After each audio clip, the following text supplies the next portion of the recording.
When we're impatient, we don't always look at things for how they really are. What do I mean?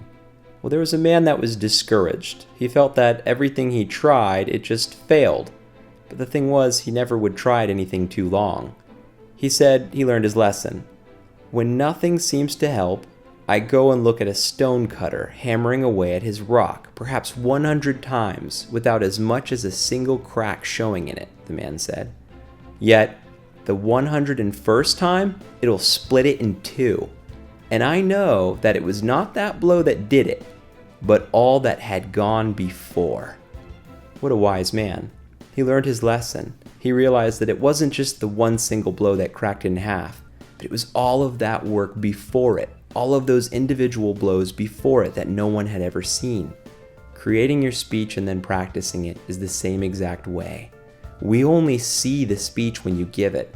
We have no idea how many times you chiseled in the background to finally crack it open. Today, resolve not to give up. Resolve to keep practicing. The more you practice, the more comfortable you're going to be. Now, this is something I've said many times. You've heard this often, but it's not something to be undermined. It's something to be done. It has to be done.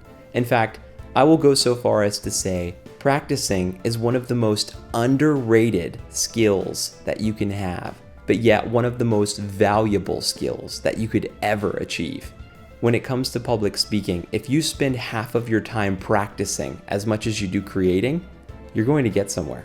In fact, if you even spend a little bit more of your time practicing than you do creating, you're going to be even better.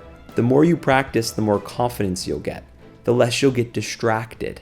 The more you'll know what you're saying and have a better command of the words. You'll also have more clarity because you've said it so many times that it makes sense in your mind. You're thinking now in ideas and not just in words. When you think in words, you don't get as far. When you think in ideas, you'll take us to a whole new level. Even though it wasn't until the 15th time that you told that presentation that it sounded just right, remember that it took every single one of those chisels to make it finally crack open. But you have to go through all of them in order to crack open the masterpiece that you're going to share with us.